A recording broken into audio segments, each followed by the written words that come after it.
Yeah, there's obviously a lot more work to be done, a lot more things that I want to accomplish, and I think this offseason I took a lot of strides into learning of who I am as a person, what makes me tick.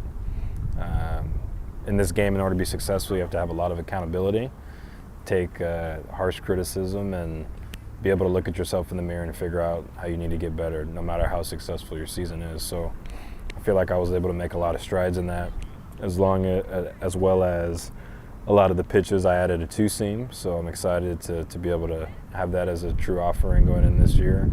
My splitter's gotten better, so there's a lot of different avenues in which I feel like I've been able to progress. So I'm looking forward to executing that when the season comes around. But yeah, I think the message with the team is, like Tito said, it's time, and he's 100% right.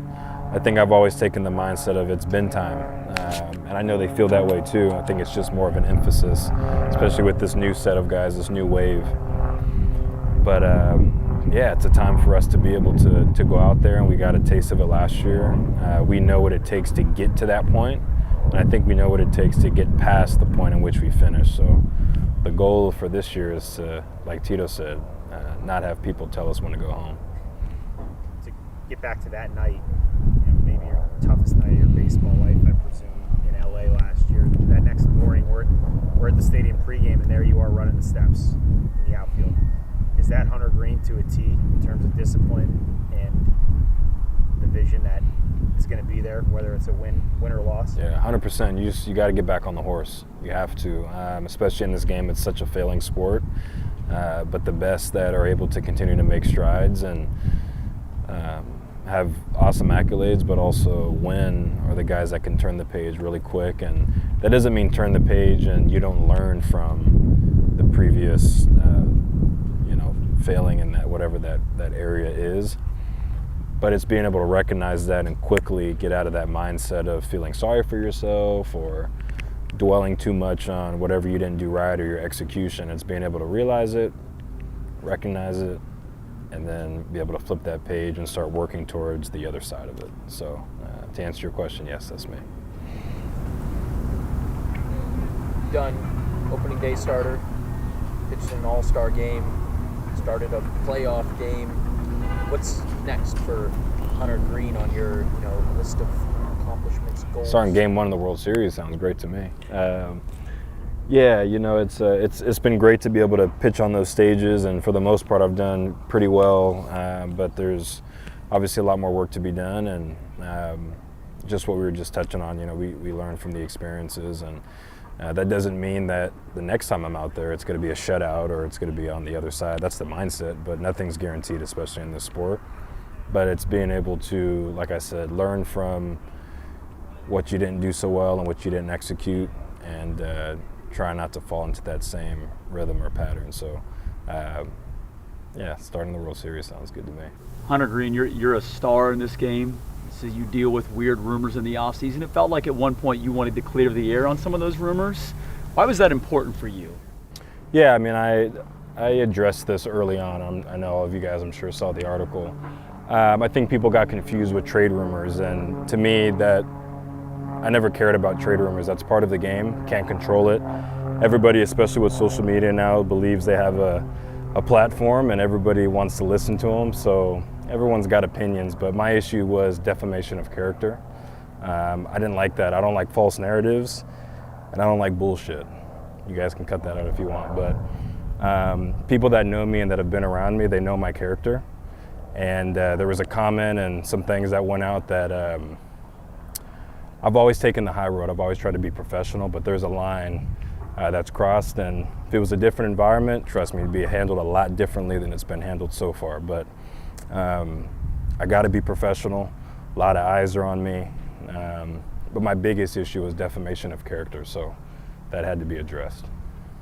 We talked with Andrew Abbott, we've talked with others, and Andrew basically said Hunter deserves all the greatness that's coming for him because of how hard he works. You work so hard, Hunter. How much do you want to see yourself go an entire season healthy and get all those things that you've worked so hard for? Yeah, that's nice to hear.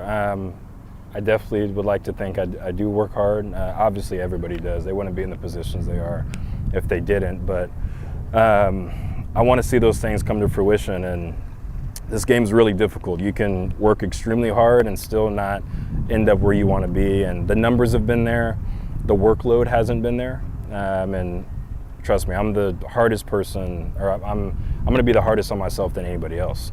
I've dedicated my life to this sport since I was 6 years old, so there's no one out there that's going to be more frustrated than me, right? So it's continuing to make adjustments and figure out what I need to do to continue to be out there. And you know, I throw really hard. I've never felt like I overthrow, but I have a lot of output and force, and I'm a big guy, so there's a lot that has to be working and firing on all cylinders, and sometimes it's really hard to be able to check all those boxes, and we're doing it at the highest level. So that's my job, that's my responsibility. I have to be able to figure those things out. I feel like I'm getting better at it, but yeah, it's a process, you know. And if everybody had a crystal ball and it was so easy, you'd see everybody make every single start and year after year after year, and obviously that's not the case. So I have a big responsibility, not just for the fans and myself, but also the team and where I want to see myself. So yeah, you know, it's great to sit here and talk. I'm all about action,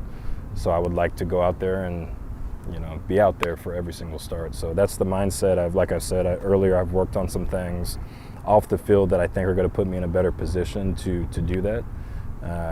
So I'm looking forward to just getting out there and starting it. One follow-up to the article that you were talking about, I think you used the word loyal in that article, how it's important to you to be loyal to the city, to the team. You've been in Cincinnati now for several years. You've done a lot of work off the field in Cincinnati. How attached do you feel, I know it's not your hometown, but to your professional hometown in Cincinnati? Yeah, extremely attached. I mean, I purchased a home there, you know, so I could easily rent, or, you know, so there's a commitment there.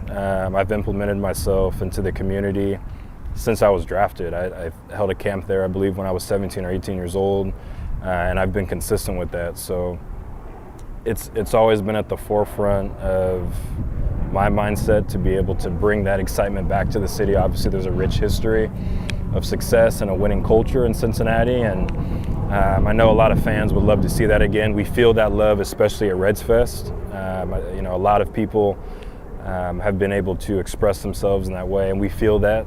And I think with the years prior, I'd understand with fans not having that support, you know, and being frustrated. But to be able to still see people kind of put that on the back burner and understanding it's a new year, and it means a lot because there's grace within that. So it's a very tough sport, but it means a lot when people are able to kind of give us grace in those ways and give us a fresh start. You talked a little bit earlier about, you know, the full season. Is there anything that changed this off-season in your training and your approach to try to make that happen this year?